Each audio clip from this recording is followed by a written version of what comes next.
Alam mo ba kung bakit hanggang ngayon ay walang pagtaas ng inyong engagement? Dahil araw-araw ang iyong content ay inom tayo ng kape, kain tayo guys, magluto tayo guys, mamasyal tayo guys, tayo ay mag-jogging, mag-zumba. Yan na lang araw-araw. Lahat naman ay kumakain bawat araw. Lahat naman, halos lahat ng tao ay umiinom ng kape or kung hindi man kape, yung gatas. Kaya, yan ay hindi na yan engaging. Ganon din ang content na a day in our life. Yan din dati ang content ko eh. A day in my life as a teacher. Hindi man tayo sikat, hindi man tayo artista. We are not popular person. Nasubaybayan ang a day of our life. Ano ba pakialam nila sa atin?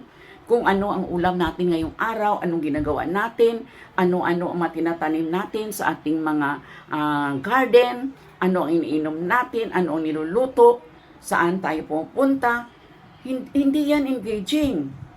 Ngunit kung tayo ay si Ivana Alawi, si Ann Curtis, o sino pang mga sikat na artista, ay maring kahit kumakain lang ng snacks, kumakain lang ng prutas, ng gulay, isang picture lang, millions na agad ang views at magkaroon ng maraming engagement sa comment section. Tayo, kilala ba tayo ng buong Pilipinas? Popular ba tayo? Umaabot ba yung mukha natin, pangalan natin sa ibang panig ng daigdig? Hindi. Marami namang mapagpilian na mga iba pa na mga content. Pwede yung I suggest the funny video. Yeah, I love that. Yun ay talagang stress reliever lalo na sa mga maraming tao. Yung paborito ko na na aking pinafollow, talagang magaling siyang sa funny video for entertainment purposes only. Si Marisa Elio. Shout out to you. Ganon din si Danilyn de Ocampo. Kim. Yung mga funny video niya. Kasali na rin niya si yung isa ko pang sinubaybayan. Laika Barabag. Okay, maganda yun. Entertainment. Huwag na lang yung daily vlog kasi wala nga, hindi man interesado karamihan ng mga tao. Sino ba interesado dyan? Kaya siguro ang isa pa na masuggest ko ay of course ito, tutorial.